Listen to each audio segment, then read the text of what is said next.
SEC, personalización en serio. Buenos días con todas y con todos. En nombre de la Universidad Internacional SEC, qué gusto compartir este Lecture Series con ustedes. El día de hoy tenemos la participación de Manuel Kretzer, quien participará sobre fabricación robótica.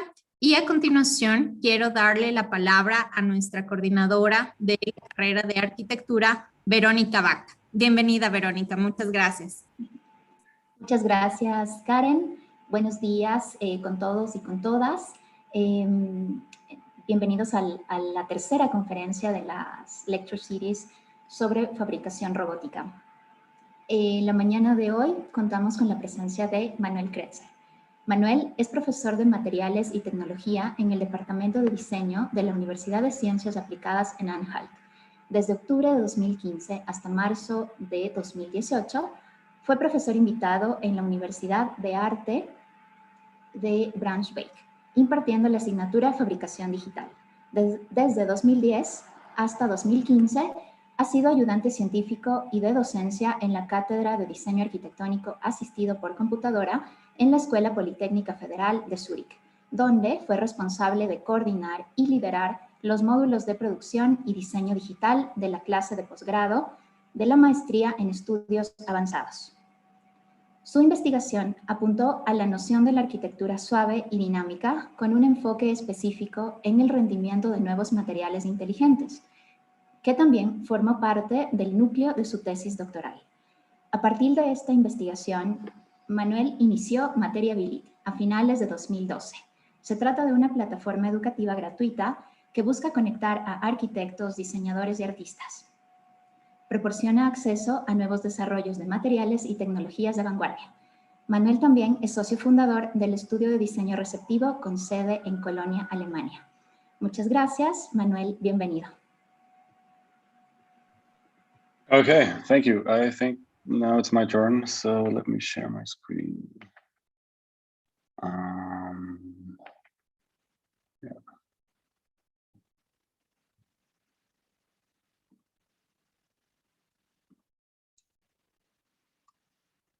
All right, can you see this? I hope this works. Yes, perfect. Perfect. All right, cool. Yeah, thank you very much for the invitation. Thank you for having me. My lecture today is called Tomorrowland, and I'm starting with this.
Okay, so this was a video clip of a course that I've taught at the Technical University of Braunschweig, where we read short science fiction stories and where we try to understand those stories and then visualize their architectural atmosphere, their future environment, basically, which was told in those stories.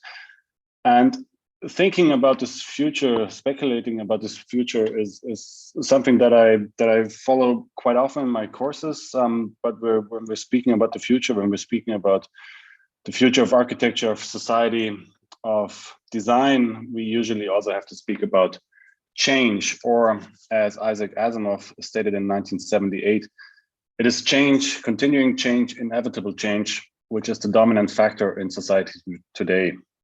No sensible decision can be made any longer without taking into account not only the world as it is, but the world as it will be. This in turn means that our statesman, our businessman, our everyman must take on a science fictional way of thinking. This kind of change, which Asimov already described some 40 years ago, becomes ever more obvious today. We live in a time where technology is multiplying around us at an ever increasing pace. And if we are to believe the director of engineering at Google, Ray Kurzweil, who has analyzed the growth rate of various technological systems, then this development will by 2045 lead to a certain state of singularity, a point where progress will be so fast that it exceeds our ability to comprehend it, basically implying an infinite amount of change happening momentarily. Once this moment has been surpassed, mankind will reach a state of transhumanism, merging with intelligent machines, and through this surmount our biological restraints of our physical and psychological constitution. Well, a similar kind of growth can also be observed demographically. Since the 1960s, the world population has more than doubled, growing from 3 to about 7.5 billion today. And according to a recent UN study, is expected to rise to roughly 11 billion by mid-century.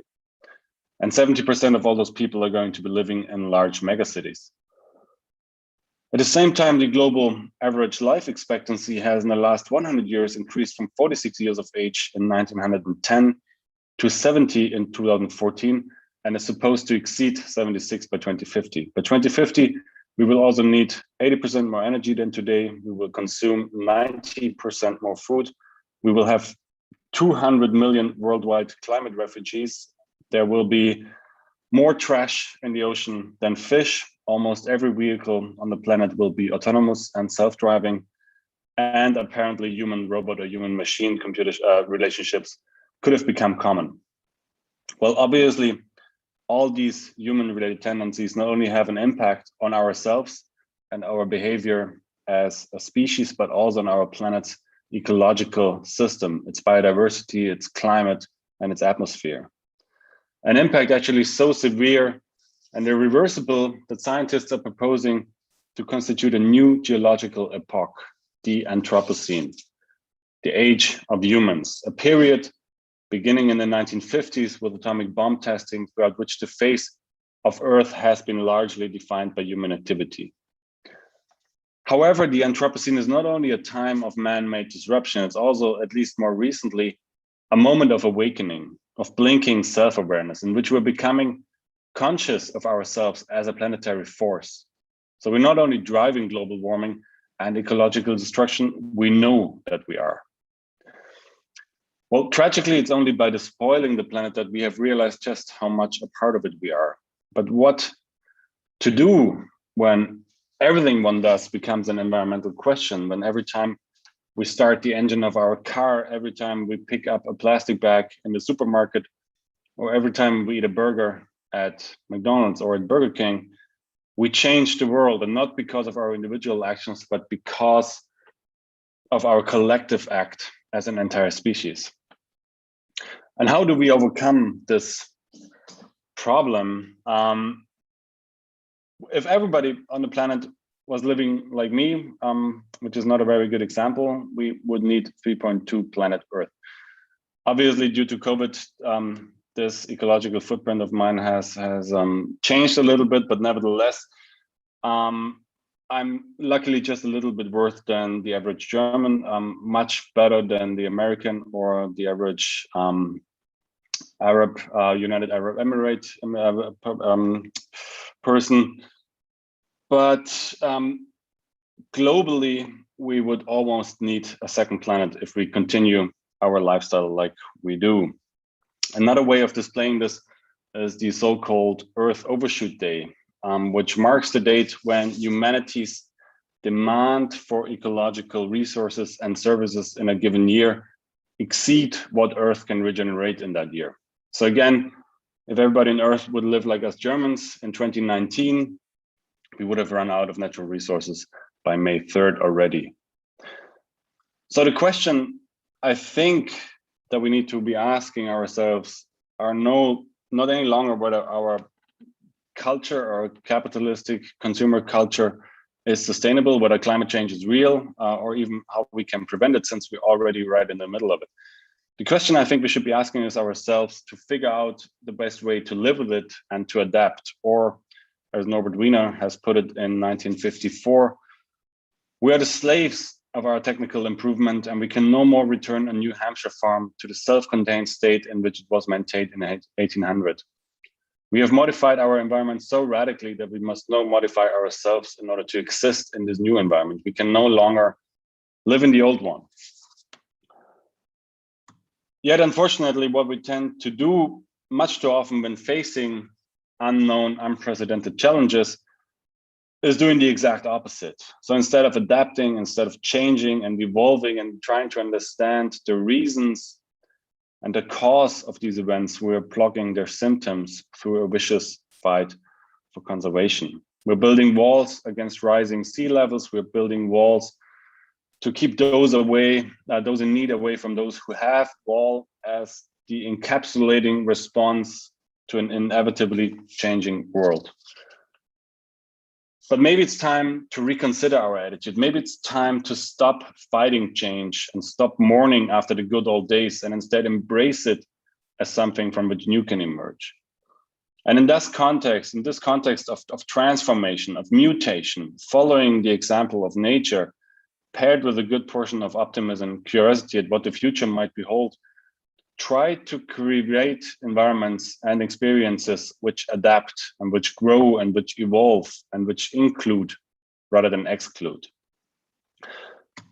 So returning to the acceleration in technological progress, which I mentioned in the beginning of my presentation, I personally see great potential in developing solutions based on adaptive materials, solutions which have not only a single state of purpose, but which behave multidimensionally. So such materials can change their shape, they can change their color, they can produce light or electricity, store heat or water, or even adjust the surface texture. However, despite a really quickly growing interest in the performative aspects of this kind of materiality, most design scenarios today are still rather traditional and fall far from exhibiting any of the radical opportunities that these materials offer.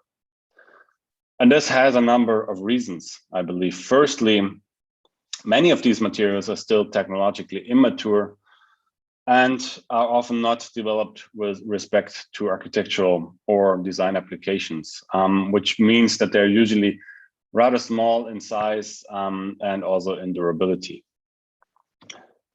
Secondly, there's a big gap in between design, architecture, and science. So the amount of information on new material developments that is communicated in a way that we as architects can understand is usually very constrained and often scientifically mystified.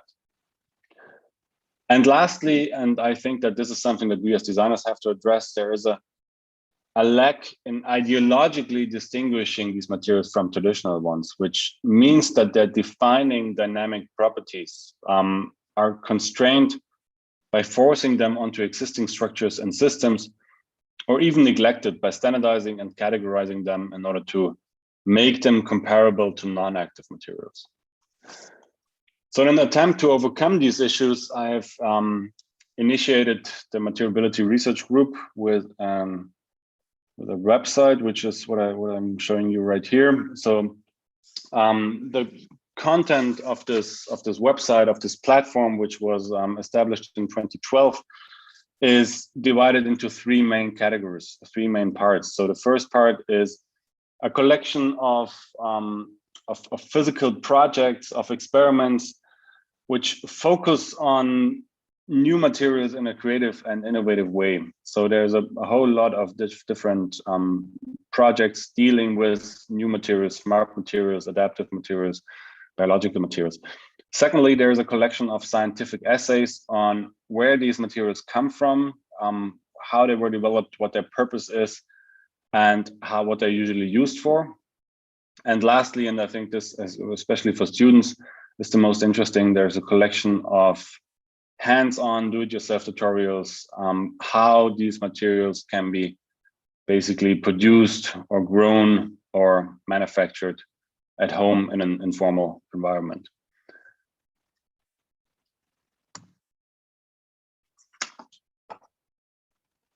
The core idea behind this platform and behind this research group or this network is a focus on experimentation and intuition. And this is also what I try to follow in my teaching, a philosophy of design by making, understanding design as a dynamic process and not as the result of a predetermined idea. Or as Kurt Schwitters and Ed Lisitsky put it in 1924, every form is the frozen instantaneous picture of a process. Does a work is a stopping place on the road of becoming and not the fixed goal. We acknowledge works which contain a system within themselves, a system which has not been evolved before the work has started, but has evolved in the course of it.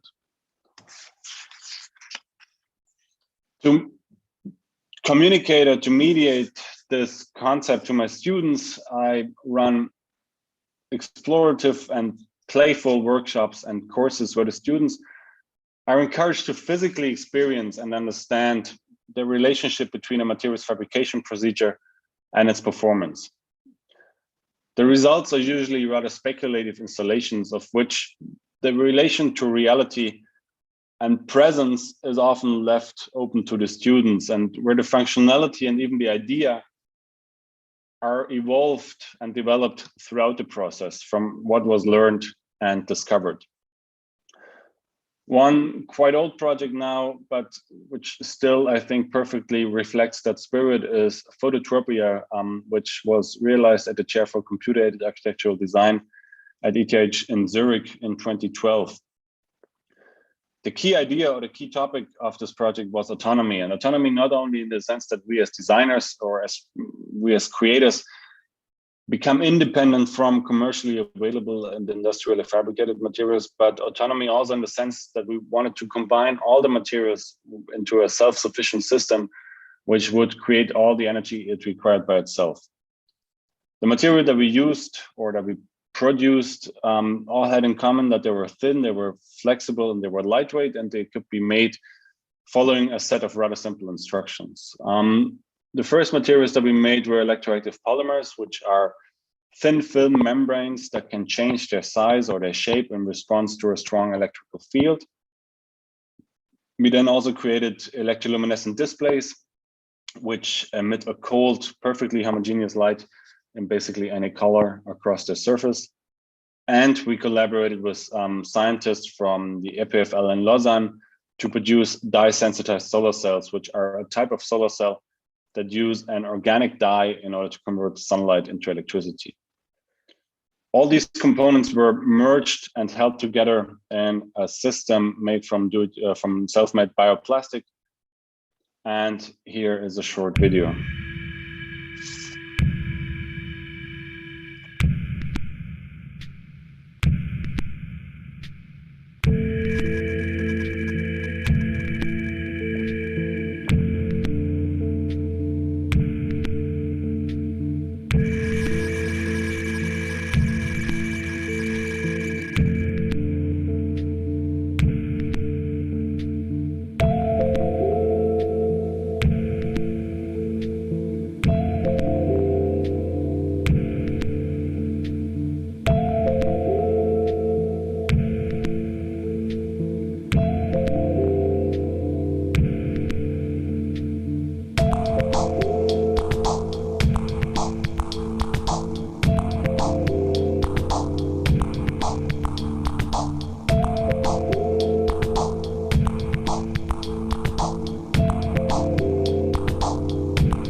Okay, another maybe a bit more not necessarily realistic but applied project is an ongoing collaboration with the German car manufacturer Audi, where we're looking at the future of mobility and especially at the transition in between today's and tomorrow's type of transportation.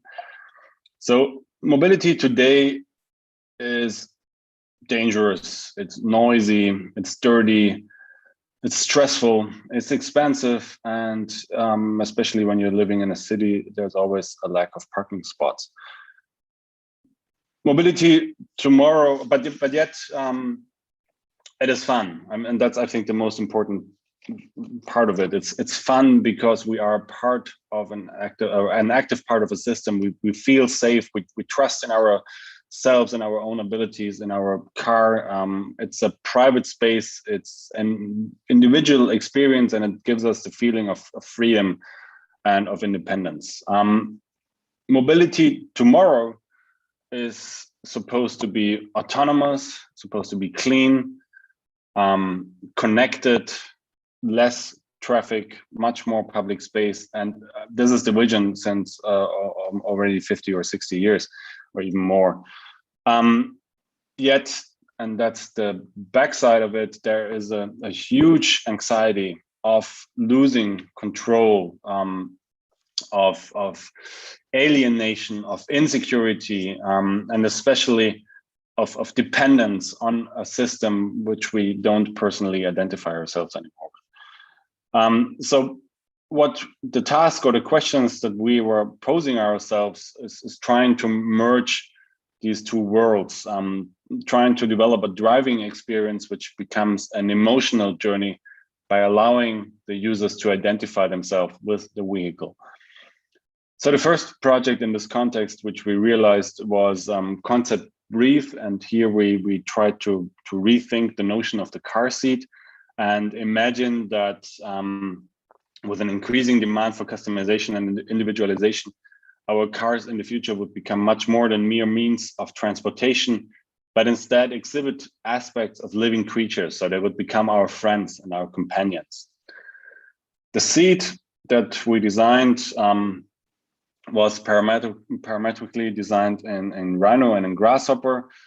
And then due to the complexity of the geometry, we were relatively quickly realized that the only possibility to produce this object was through 3D printing. So we teamed up with a Berlin-based company, Big Wrap, and printed this chair in 1:1. Then 38 bespoke components were added into the seat surface, which can be inflated. And through this, they can adjust dynamically the visual and haptic properties of the seat. And here's again a short video.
Okay, the year after we dealt with the center console, and again in respect to self-driving vehicles, which means that the current functionality which the center console has, as well as its position, can be questioned.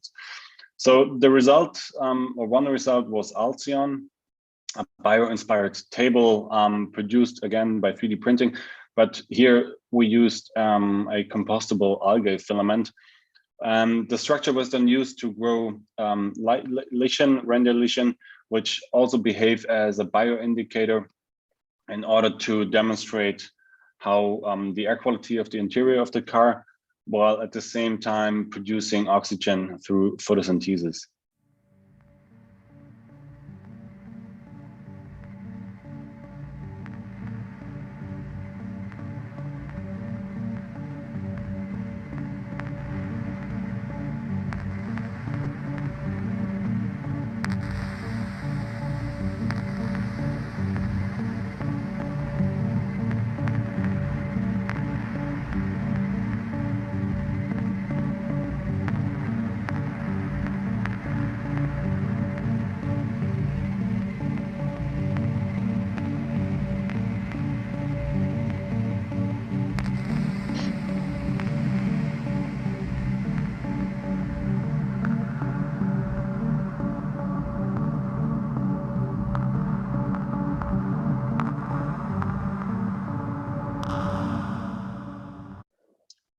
And the last project, which we finished 2020, is the adaptive city car.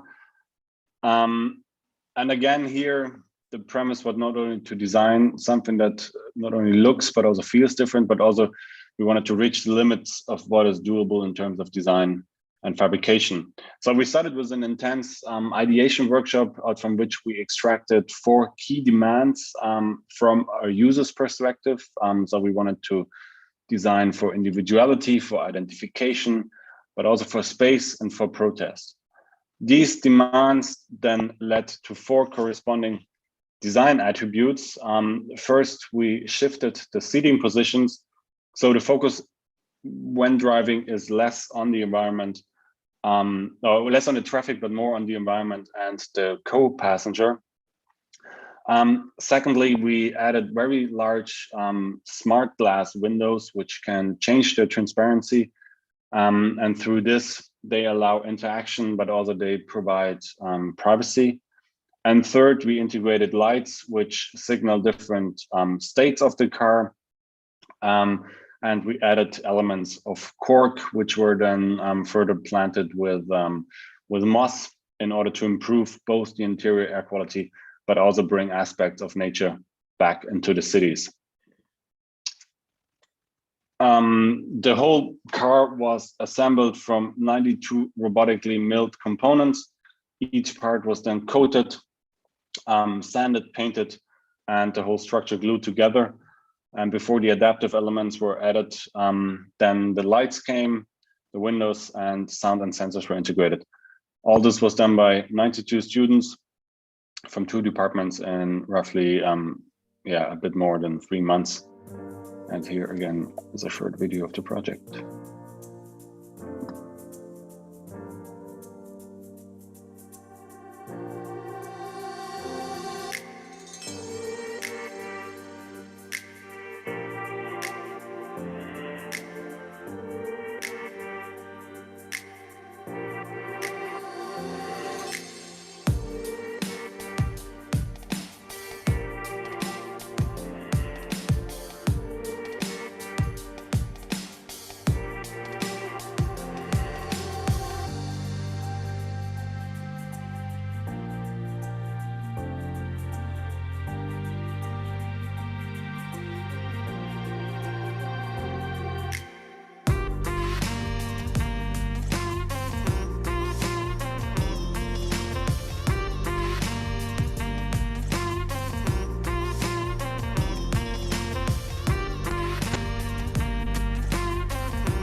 Okay, so a completely different story is a course which I taught at the Institute of Advanced Architecture of Catalonia in Barcelona. And here again, we asked the students to think about speculative future scenarios resulting from some of the global tendencies which I have just described earlier during my presentation, and then develop a physical intervention which deals with the human body and the human skin as an extension of our senses and as a mediator in between us, others, and the environment. To transport the ideas, we asked them to make short teaser-like videos, and I'm going to show you two of them now. That's the first one.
Okay, and that's the second one.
Okay, so after this course, I was a little bit confused.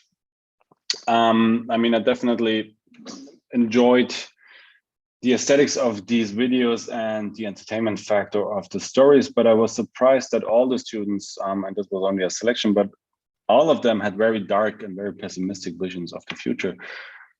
So I'm wondering whether it's just so much easier for us to draw the apocalypse, I decided to approach this idea from a slightly different angle.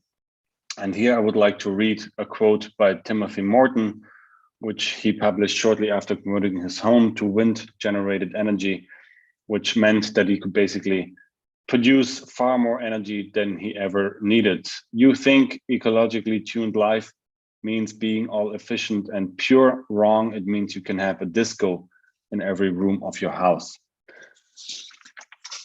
So I tried this experiment during a studio which I ran at Dessau International Architecture Graduate School in the fall of 2016, where again, I asked the students to look at current developments, but instead of seeing them as problems, which might to the apocalyptic extinction of our species, treat them as opportunities. In parallel, they experimented with materials which could be somehow associated to their particular scenario. And then they tried to synthesize the material logic and the material behavior, and finally develop design proposals which were based on these material phenomena as a response to the initially posed hypothesis. So the first group took on the topic of deforestation. After an initial phase of understanding the event, its cause, its predictive development, and possible effect, we asked them to over-exaggerate it to the absolute extreme, but do so in a fairly realistic and non-judgmental way. The result were high-resolution images of what they called Amazon City, where they simply replaced all trees with buildings. But what would happen if there were no more trees on the planet? What would happen to the soil, to the ground? Most probably it would turn into some sort of dry land, which occasionally, when it rains, transforms into mud or slime. So hence the group began experimenting with slime-like material, which is called oobleck, which is a non-Newtonian fluid based on cornstarch, which is liquid or liquidish in its relaxed state, but which solidifies when it's exposed to pressure. So now what, and of course this is purely hypothetical, if the solidification of that slime and the forms that it creates could be controlled? What if it could grow and adapt according to occupational needs? If it could be soft and solid at the same time? If it could allow for and encourage new ways of living, working, and playing? So what they came up with was this concept of a dynamic living architecture, which would constantly move and change, and throughout its transformation, create new spaces and environments. Another group looked into the phenomena of depression as a globally advancing disease. First, like most groups in this course, they really struggled with the task, and they came up with this Hollywood script of a place which they called Psychobia, where the depressed would, like a horde of zombies, chase the non-depressed into some sort of isolated happy colonies, and so on and so on. But once we learned to overcome these initial glitches, we were able to think much more pragmatically. So what if depression was the new norm? What if everybody was depressed? What would be the new architectural requirements? The spatial demands, basically, the three-dimensional needs, essentially the Neufert catalog for the depressed. So based on Robert Plutchik's theory of emotion, the group developed this matrix where they mapped psychological states and feelings onto architectural qualities such as texture, light, openings, color, scale, etc. They then took that matrix and went through the cycle of a full day in order to understand how our behaviors and emotions and related spatial desires are connected, and how they also change and vary over time. In parallel, as all the other groups, they examined a certain material. In this case, they tried to understand the behavior of styrofoam when exposed to acetone. And then the findings from both methods were used to develop a catalog of spaces, and which were related to the different phases of depression and the anticipated spatial requirements.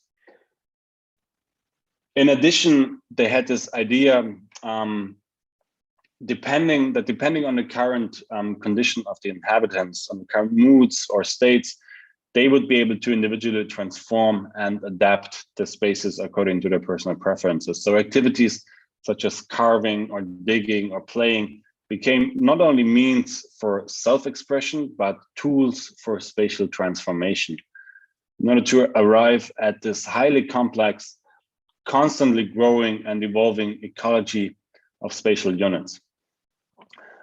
And even though at times, not only the students, but especially us as teachers struggled with our self-assigned tasks, departing from what we see and what we're being taught, and treating some of the devastating issues we're facing with humor and with optimism, I think it was an extremely satisfying and reassuring experience to see how those disturbing developments were turned into scenarios which were not only plausible to some extent, but actually desired or even needed.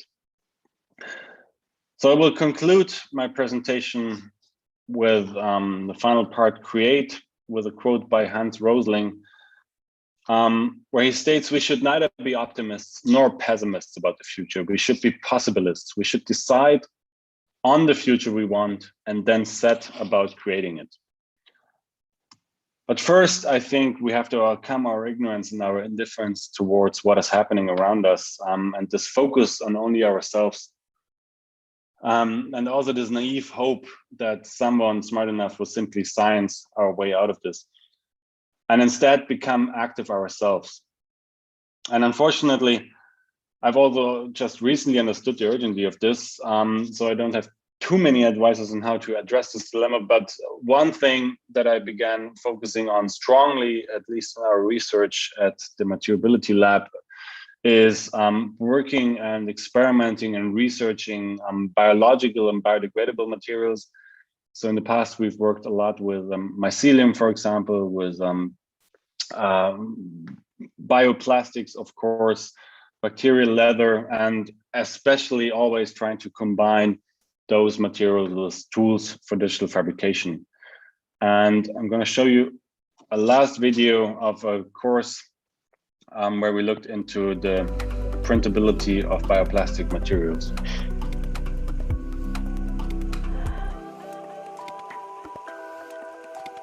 Together with design faculty of the SAU and architecture faculty, we are conducting a collaborative course titled Bioplastic Robotic Materialization, in which we are bringing designers and architects together. The interesting idea behind this project is not only that we're merging these disciplines, but also that we're employing cutting-edge production techniques. Then using parametric modeling or generative design methods that consider the developed production methods and the customized material, we design and robotically produce biodegradable lamps.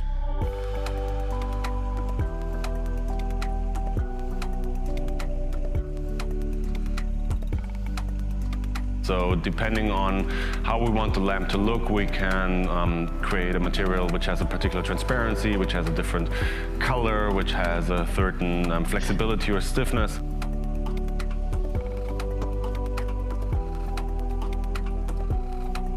Beyond this interdisciplinary experience, which happens during this semester, we believe that we are preparing ourselves for today's and near future societal and environmental challenges. So far it has been great fun, and I hope that this project is just the beginning of much more collaboration in between these two faculties here at the campus in Dessau at the Bauhaus.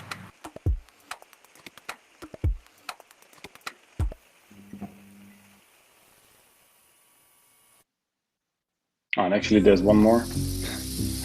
You might have already seen this. This is building upon the previous research, but now on a doctoral level by Benjamin Kemper.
So no matter what will happen to our planet, to our society or our culture, I think it's important that especially us as the makers, as the creatives, and as the educators, that we maintain our curiosity and that we continue playing and experimenting and also dreaming, and that we start accepting change as a reality, but also as an opportunity and not something that has to be fought.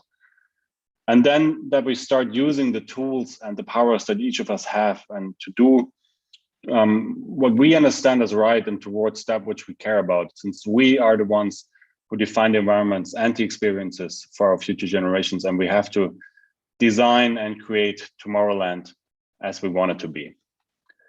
Thank you. Thank you very much, Manuel, for your lecture. It was amazing. We have so many questions here from our students of architecture that were very attentive to your lecture. So we're going to start with the first question. The first one is, which ones are the main challenges for the implementation of these materials and design processes in architecture and construction?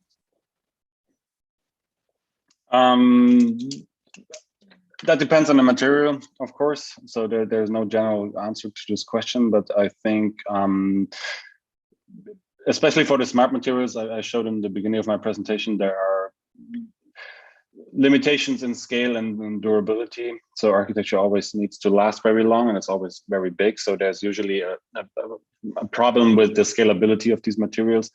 And especially in respect to biomaterials, also the durability. But I think that this is something that we can also change our mindset. So I think that we have to first create an awareness that these materials are there and that they have maybe not the same properties than traditional materials, but other properties. And these other new properties can also lead to something new, to maybe a new design or a new way of thinking about space in architecture and building. So maybe we don't have to design buildings which last for 1,000 years. Maybe we can think about different time spans or different contexts, basically.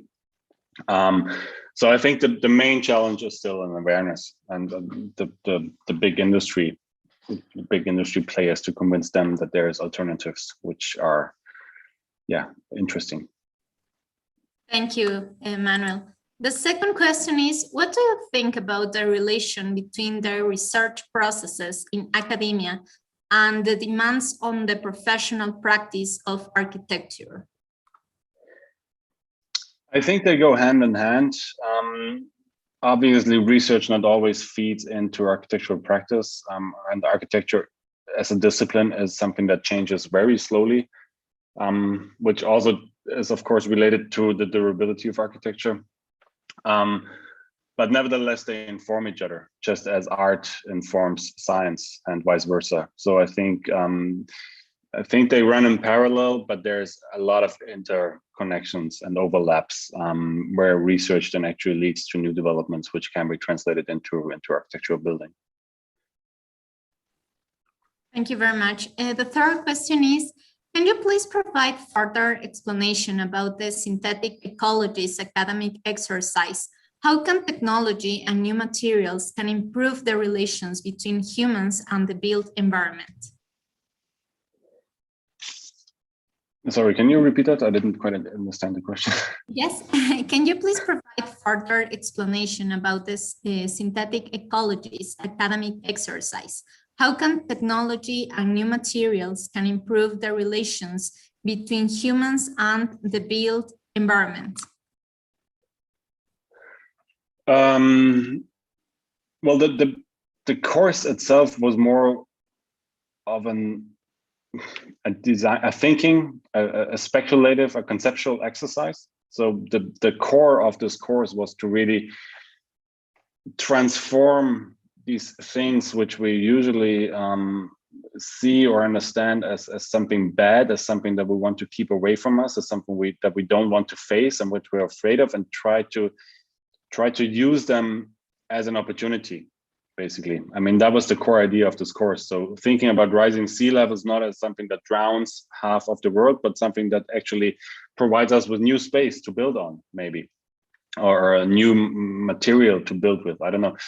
So that was the main idea of this course. So the concepts and the results from this course are really speculative. The materials that we used or that were dreamt of are not real. I mean, they're real to some extent, but they're obviously not real in how they were visualized.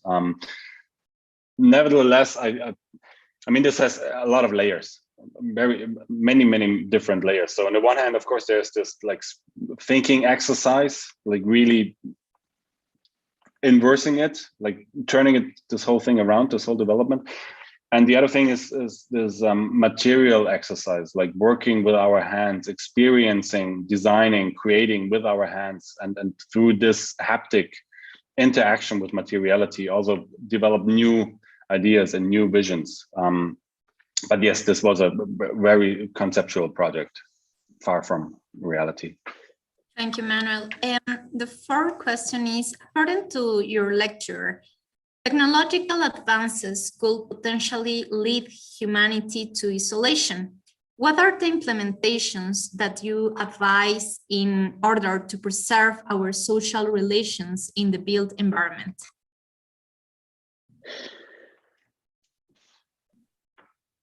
I don't know. It's hard to say. I mean, this is all like how this really evolves, whether we will reach the technological singularity by mid-century or not. I'm not sure. I mean, there's people who say one thing and there's other people who are saying another thing. And what that means for us, whether we will actually become half human, half machine, or if we transform completely into machines, or if we actually are afraid of that and then stay human, I don't know. But again, I think it's important to see the possibilities that result from these transformations and focus on the advantages rather than the disadvantages. What was the second part of the question? The isolation? How to prevent isolation? What are the implementations that you advise in order to preserve our social relations in the environment?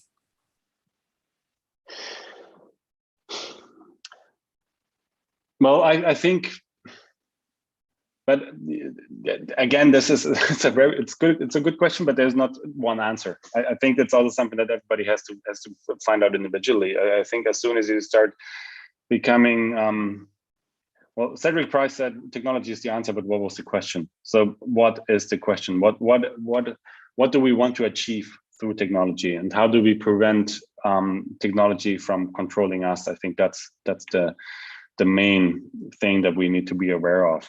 Nevertheless, I think it brings so many advantages also in architecture. Like just if you think about adaptive materials, which can change their shape, which can change their properties. I mean, if our buildings were able to transform, obviously we could use space much more efficiently, which would also maybe combat the problems of gentrification in big cities and all these kind of things. Great, thank you, Manuel. And the last question is, the examples and advances presented may cause people's delegating change to technology. How do you foresee the change in people's behavior in order to tackle climate change?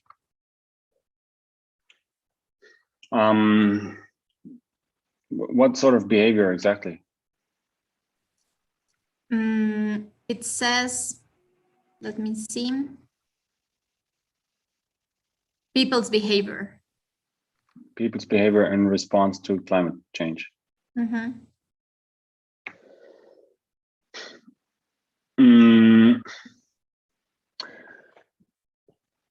Sorry, can you read the question again? The whole question? Yeah, sorry, it is too long. The examples and advances presented may cause problems may cause people's delegating change to technology. How do you foresee the change in people's behavior in order to tackle climate change?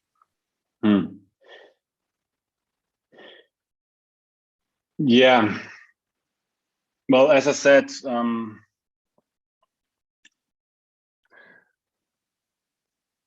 I think Well, I think we can all make a change. I think we cannot wait for science or for technology to solve all these problems. I think science plays a really, really big role, and it's really, really important, but I don't think we can simply wait for somebody to make this breakthrough invention that simply reverses it all. But I think we all have individual powers, and I think we all have abilities or tools, or maybe even weapons. Like we can all do something, and we can even do that without changing much of how we live right now, without changing much of our attitude. We can do very, very simple, very basic things, which collectively they can have a huge impact. And it's the exact same that I showed before. Like every time you go and eat a burger, every time you go and pick up a plastic bag or whatever, every time you drive, you change the climate. And that's not because of you individually, but it's because everybody's doing it. So if everybody was doing the other way around, then of course that would also have a great impact on the environment. So I think it's both. I think it's on the one hand technology, which will help us to some extent, but it's also our individual behaviors which have to change. And I think we are very much afraid of a drastic change, of losing something, of losing comfort, of losing, I don't know, wealth or money or whatever. But I think that this change doesn't have to be so drastic. I think it can be gradual, and nevertheless have a strong impact. And yeah, I think that's what we should focus on. Yes, perfect. Thank you very much, Emmanuel, for this fantastic lecture. It was a pleasure to have your participation today with SEC International University. We hope that you will visit us soon in Quito. Hopefully, yeah. Yeah, thank you very much. It was fun. Thank you. So that's it? Yes, with this, thank you. We finished okay. Series. Thank you in advance to you, Manuel. Okay, thank you. Have a great day. Bye-bye.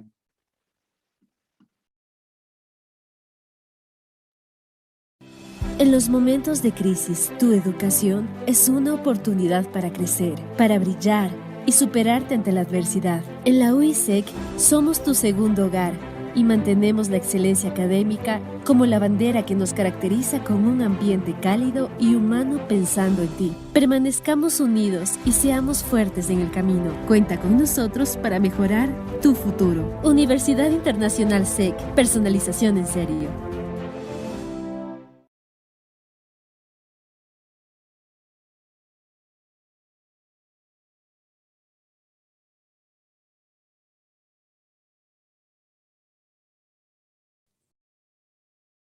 Fer, ¿ya concluyó el evento?